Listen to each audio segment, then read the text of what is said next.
silver lining during a dark cloud of tragedy. Its damage is very big also. In the aftermath of earthquakes in Syria and Turkey, a singer considered a queen in South Florida. Celia Cruz certainly allowed us to understand the Latin culture.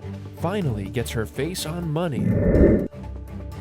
And a Miami Cats microchip reveals a 24-month odyssey. Usually the kitten's local, right? And we can reunite the kitten with their owner really quick. This time it ended up the owner was in Miami, Florida. These stories and more coming up on Newsbreak. Hello, South Florida. I'm Elena Key. I'm Leon Abu Tarbush. Today is Friday, February 17th, 2023. Live from the South Florida Media Network's Biscayne-based studios in North Miami, this is SFMN Newsbreak. Tiny miracles amid tragedy in Syria and Turkey as victims are still being found alive a week and a half after the earthquakes. In addition to the rescues, there is relief money pouring in from across the globe. Here in South Florida, the organization Global Empowerment Mission is delivering $20 million worth of food and supplies. The network's Kenya Cardone is live in Doral this morning.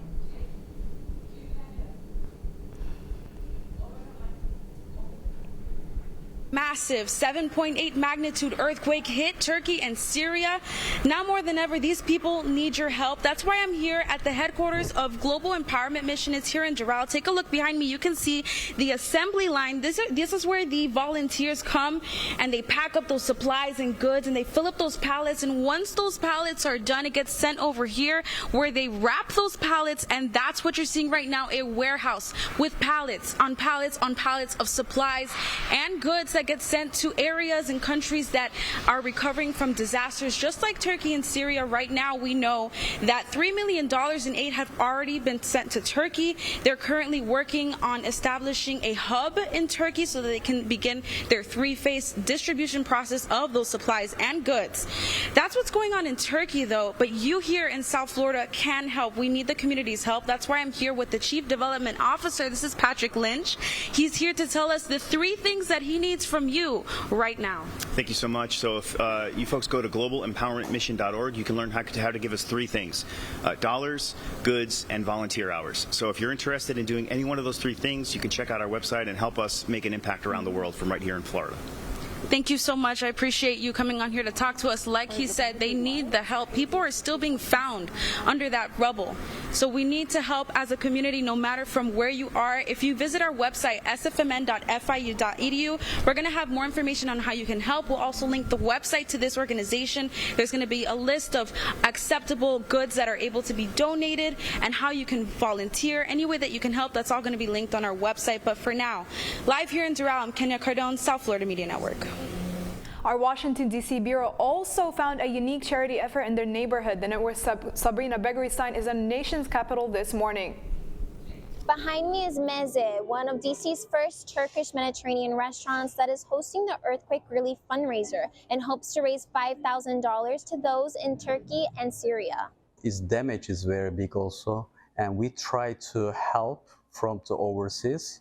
Meze owner Solomon Gunes donated 3 days of revenue, a total of $15,500, to earthquake relief efforts and hopes this next fundraiser will get more support from locals. The Syria Relief and Development nonprofit organization partnered with Meze to raise money for medical kits, tents, a mobile clinic, and much more. Locals like Eden, who was born in Turkey, are trying to help his native country. We want to come here and donate for the victims of the earthquake. At the same time, all the proceeds here goes to the relevant organizations and Syria Relief and Development to support to people who are affected by this catastrophe. People packed the event, including Carmen Fox, who used social media as a way to connect and let people know about it. This is an event that's very important, a cause that's very important to me, and I actually have an Instagram account for my dog. She's a corgi. She's incredibly cute, and I talk about a lot of political stuff on there, and I shared this event on there, and there was a lot of good reception to that. So I'm excited to see how people, even corgi lovers, how they want to help out and bring a good cause to life. South Floridians can help by donating to Miami-based organizations like the Global Empowerment Mission and the Greater Miami Jewish Federation. I'm Sabrina Begueristein in Washington, D.C. for the South Florida Media Network.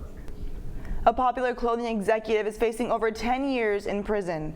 Salt Life co-founder Michael Hutto was sentenced to 12 years in prison after pleading guilty to manslaughter for the death of Laura Grace in 2020. Hutto said they were playing a game, but then he pulled out a gun, shot her, and drove away. Deputies found the outfit executive in Jacksonville after he ran out of gas. Approaching college graduation comes with a lot of excitement, but it also comes with a lot of anxiety. The network's Gabriela Perez has a closer look at a recent Forbes magazine survey. As students prepare for another day of school this morning, the fear for the future continues to rise. Stress and anxiety is an ongoing issue for young adults, especially those who are on the verge of graduating. I had a lot of anxiety and a lot of worries, considering that me and my sibling are the first people to attend college in our family. My parents, I feel like I have a responsibility to provide for them. Today, more than 50% of college students fear for their future and are experiencing doubts. More than 53% of 18 to 24-year-olds move back after temporarily leaving for college due to financial struggles. Of course, there's outside factors that affect how students, relate to or integrate into courses or integrate into college life altogether. I mean, because this is, as the television show says, a different world. Job opportunities, housing, and transportation are the main factors that cause students to worry. Time and time again, undergrads are making sacrifices in hopes of creating their dream life. For South Florida Media Network, I'm Gabriela Perez. While dating is a normal part of adolescence, new research suggests that those who remain single may be happier. A recent study published in the Journal of School Health reveals that adolescents who choose not to date fare as well as other or better than their couple's counterparts in social and leadership skills. They're also less depressed. The data was originally published in a 2013 study, but a PhD candidate at the University of Georgia recently dove deeper, comparing the social and emotional data of 10th graders and found that a lack of romantic relationships had not hindered the development of the low daters. Celia Cruz getting recognized for her contribution to music, as Angela Rivas from our DC Bureau reports she's now getting her face on a U.S. quarter. Celia Cruz joins 4 other trailblazing women as part of the U.S. Mint's 2024 American Women's Quarters program, making history as the first Afro-Latino woman to be chosen. The U.S. Mint program of recognizing women on the 25-cent coin began in 2022 as a way to honor women who have made contributions to U.S. history. Celia Cruz died in 2003, and the award-winning singer made her mark in the U.S. Latin music scene after immigrating to New Jersey from Cuba in 1961. Dr. Greta Pope, an American entertainer and vocalist who's based in Chicago and Orlando, said Cruz's contribution to the quarter is very important to the industry. I think that it is wonderful. Coming from the perspective of a vocalist, Celia Cruz certainly allowed us to understand the Latin culture. Cruz's addition to the program brings representation to the Afro-Latino community.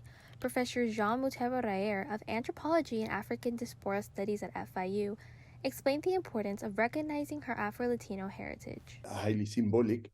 It's important in the sense that it will, for the first time, give some presence, some visibility. U.S. Mint spokesperson Amanda Kratz-Flores explained how the honorees are chosen. Over 11,000 submissions entered into the portal for recommendations. From those names, 11,000 names, we came up with 20 total honorees that the program has. The U.S. Mint says designs for Cruz's coin and other honorees will be released later this year, and production will start in 2024.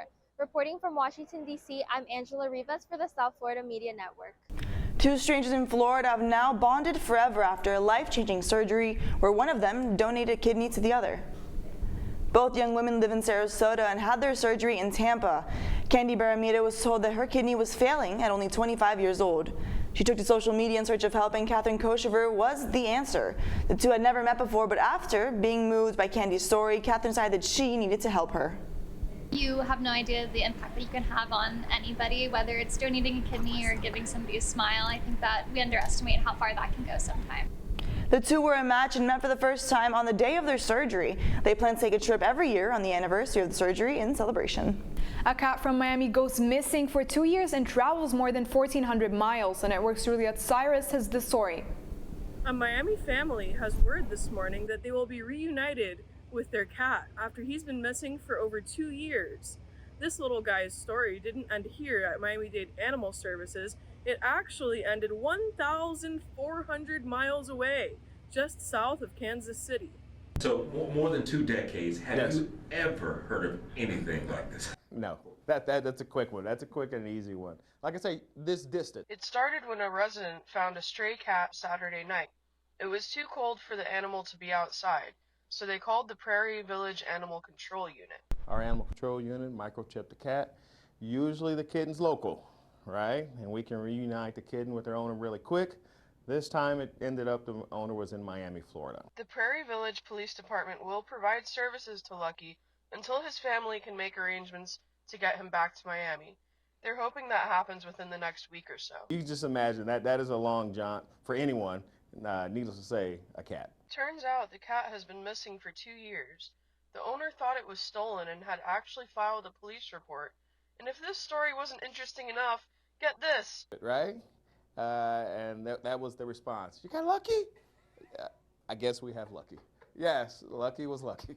Yes, we have Lucky. Lucky the cat. Yes, cat's name is Lucky. It's pretty cool. So they're ecstatic and they're happy. Obviously, I'm Julia Tessaris for the South Florida Media Network. The Panthers looking for a big win on the road. That's all ahead, and so is this story. And this is what we should be all about, pushing our children further, making them soar like eagles. And that's what FIU does. A member of Congress makes her visit to South Florida Media Network. Newsbreak will be back in 2 minutes. Type 2 diabetes can have a big impact on your life. But how can it be prevented? Well, the first step is knowing if you have something called prediabetes. Take the 1-minute risk test today at doihaveprediabetes.org. I know kids worry about a lot of things.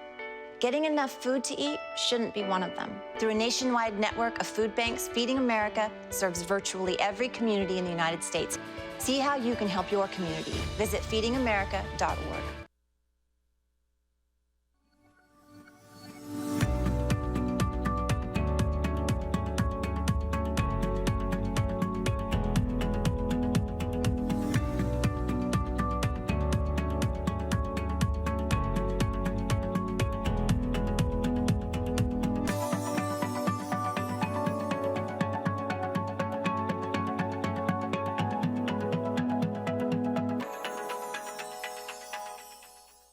If a natural disaster shows up at your doorstep, you can't just turn it away. That's why it's important to prepare for emergencies before they show up.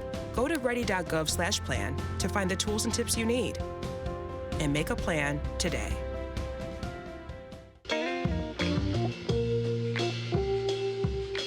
You really have done as much for us as you think we've done for you.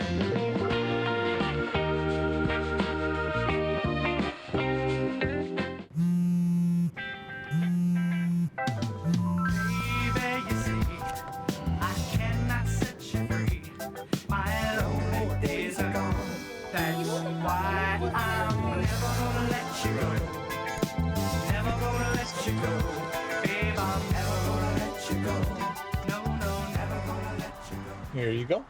Thank you. Thank you.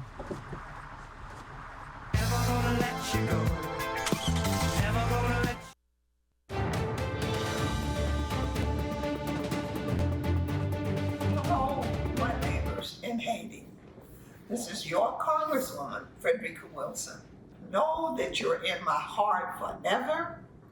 We are your voices in Congress. We know the trouble and turmoil in Haiti now, but we feel you, we see you, we hear you, and we are fighting for you. A message for Haiti filmed in our studio and featuring Congresswoman Frederica Wilson. The Congresswoman who represents South Florida joins FIU students and faculty as she tours the Lee Kaplan School of Journalism and Media. After touring the school Space Age Studio for Altered Reality with Dean Brian Schreiner and founder Lee Kaplan, she described her journey in education as a North Dade principal, as well as her brother's background as a Miami Herald reporter. She had his advice for students. Being a school principal, I had the opportunity to interact with children every day, and I would always tell them, do not let anyone define you, and do not let anyone tell you what you cannot do, because you can be and do anything that you want to. Wearing a signature pink cowboy hat, she also talked about her rise in politics, starting at the Miami-Dade School Board, continuing in Tallahassee, and finishing in Washington as chairwoman of the House Committee on Higher Education. The Florida Panthers are leaving D.C. after taking an important win over the Washington Capitals. Coming back after a heavy loss against the Blues on Valentine's Day, the Cats didn't let that bring down their spirits, going into Washington, D.C. and outplayed the Capitals. The final score was Panthers 6, Capitals 3. The Panthers will head west and play the Nashville Predators tomorrow at 2 p.m. That's all the time we have for Newsbreak. I'm Leanne Abator-Bush. I'm Elena Key. Get more news anytime at sfmn.fiu.edu.